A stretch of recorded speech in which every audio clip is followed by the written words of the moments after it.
डंगरपुर गांव की एक पुरानी कचहरी थी। दिन में वहां लोगों की भीड़ लगी रहती थी। कोई न्याय की उम्मीद में आता, कोई हार कर लौटता। लेकिन जैसे ही सूरज ढलता वो जगह वीरान हो जाती। गांव के लोग कहते थे, रात को वहां मत जाना, वहां कुछ है। एक दिन राजू अपने पिताजी के साथ किसी काम से कचहरी आया। पिताजी ने उसे एक पुरानी लकड़ी की बेंच पर बैठाया और खुद अंदर चले गए। राजू वहीं बैठा रहा, इंतजार करता रहा। काम खत्म हुआ, पिताजी बाहर निकले, लेकिन राजू को ले जाना भूल गए। धीरे धीरे सूरज डूब गया। राजू की आंख लग गई। जब उसकी नींद खुली तो देखा, चारों तरफ सन्नाटा। पूरी कचहरी खाली थी, दरवाजे बंद, कोई आवाज नहीं। राजू डर के मारे पिताजी को ढूंढने लगा। हर कोना छान मारा, लेकिन कोई नहीं मिला। वो भागा गेट की तरफ, बंद, कोई खोलने नहीं आया। थक कर फिर उसी बेंच पर बैठ गया और वहीं उसे फिर नींद आ गई। आधी रात को उसकी आंख खुली। कचहरी में शोर था, लोग आ जा रहे थे। कुछ कैदियों को ले जाया जा रहा था, लेकिन कोई राजू की तरफ देख भी नहीं रहा था। वो मदद मांगता रहा, कोई जवाब नहीं। तभी उसने देखा, एक आदमी दौड़ता हुआ आया।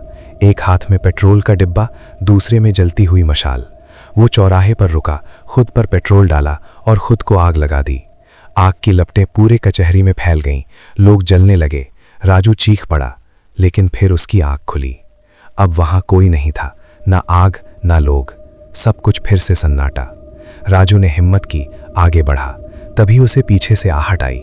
पलटा, वही लोग फिर से वहां थे, पहले की तरह बातें कर रहे थे, इधर उधर घूम रहे थे। अचानक सबने राजू की तरफ देखा। उनकी आंखें लाल, चेहरों पर शैतानी हंसी। वो उसे घेरने लगे। राजू डर के मारे भागना चाहता था। उसकी नज़र मंदिर पर पड़ी, बंद था, लेकिन वही एक उम्मीद थी। वो निकलने की कोशिश करता है, लेकिन वो लोग उसके बाल पकड़ लेते हैं। कई हाथ उसके हाथ पैर थाम लेते हैं, उसे खींचते हुए ले जाने लगते हैं। तभी राजू को याद आता है हनुमान चालीसा। वो जोर जोर से पढ़ने लगता है, जय हनुमान ज्ञान गुण सागर। जैसे ही वो पढ़ता है, वो सब लोग चिल्लाने लगते हैं। अपने कानों पर हाथ रखकर पीछे हट जाते हैं। राजू मौका देखकर मंदिर की तरफ भागता है, अंदर घुसता है। वो लोग अंदर आने की कोशिश करते हैं, लेकिन जैसे कोई अदृश्य दीवार उन्हें रोक रही हो। राजू मंदिर में ही बैठ जाता है। वहीं उसे फिर नींद आ जाती है। सुबह आँख खुलती है, सब कुछ शांत। कचहरी फिर से वीरान, ना कोई लोग, ना कोई आग। तभी उसे अपने पिताजी की आवाज़ सुनाई देती है। दरवाज़ा खुलता है। पिताजी ने गार्ड से पूछा, कल रात क्या हुआ? गार्ड बोला, कई साल पहले एक पागल आदमी ने खुद को आग लगा ली थी। पूरी कचहरी जल गई थी। तब से उन सब की आत्माएं यहाँ भटकती हैं।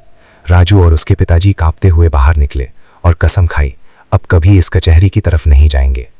डंगरपुर की कचहरी आज भी वहीं है, लेकिन रात को वहां कोई नहीं जाता, कोई भी नहीं।